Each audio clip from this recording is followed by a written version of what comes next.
Good morning and welcome back to Spiritual Growth Tarot with a little bit of astrology. I'm Denise and I'm using Pam's Recolored Tarot today. And the cards I have allowed for reversals because I'm using a regular old Rider-Waite Smith deck. And the moons, oops, this one is, okay, there we go. Oh, Nine of Wands, okay. The moon's in Taurus, yummy Taurus. But it's conjunct the North Node and moving very quickly towards Uranus. So there should be some major aha moments today because all three, so the Moon, Uranus, and the North Node are all trine. They're all connecting with Capricorn. Mercury in Capricorn. So Mercury is the messenger. And so we also have the Page of Cups reversed. Don't you love the colors on these cards? I love the way they're so much brighter. And then what else with the moon? Well, because of course it's conjunct the North Node, that means it's also opposing the South Node.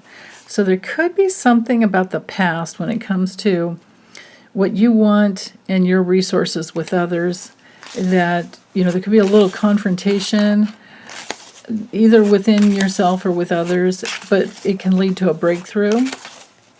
So just keep trusting yourself, keep going towards what it is that you want to manifest with Mercury and Capricorn there. That's the ticket. Okay, and let's see, what else do we have? Oh, yeah, Nine of Pentacles.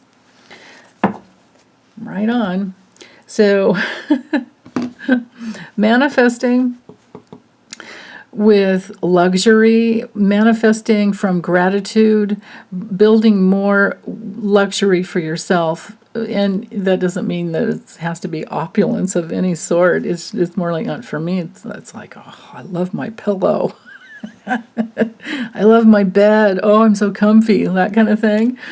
Or, having good food in the fridge and pantry or whatever, and just loving cooking sometimes, loving books that you read, anything. And I'm sorry I'm jumping ahead to this, this card, but it's really attracted my attention. With all of the opulence, it can be one of those days where you really like settling down with a good book, or you don't mind studying. There's focus here. Notice how she's looking at the falcon. There's focus, but she has everything she needs within. And we also have this protective wall in the background. So to me, this card is always connected to home and hearth and, our bank accounts, things like that. Now, let me jump over here to the Nine of Wands. The Nine of Wands is, it's our wounded warrior card, but it doesn't have to be a battle because it's often about our courage. And it can be a little bit of a setback sometimes, and that's possible, especially because we also have this Page of Cups reversed. When the Page of Cups comes to reverse, it can be sometimes just feeling a little insecure. So maybe we just need an attitude adjustment here. Because if we're always feeling defensive about having enough money, or if we're doing that thing that every human being does, and it's such a hard habit to break, but we tend to compare ourselves to others. And your self-esteem has nothing to do with how much money you have.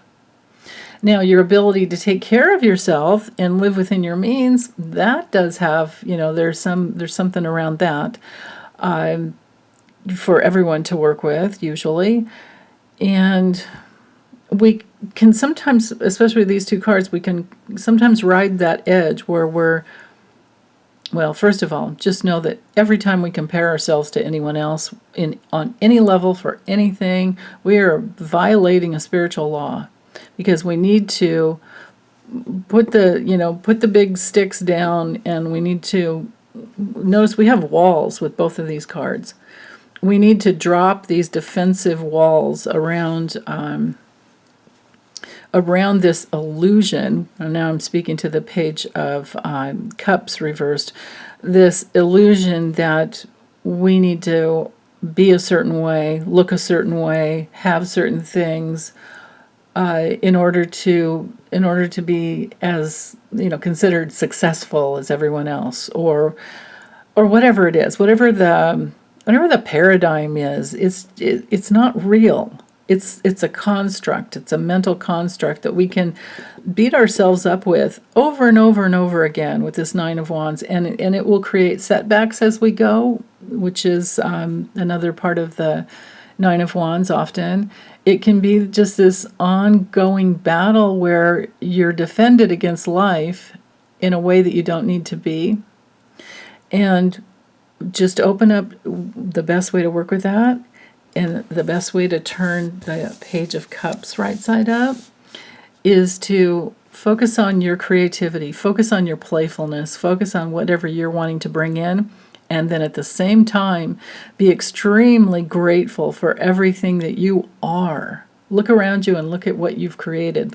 You don't build abundance or the feeling of abundance within by focusing on your lack. You build it by focusing on what you've already created with ease.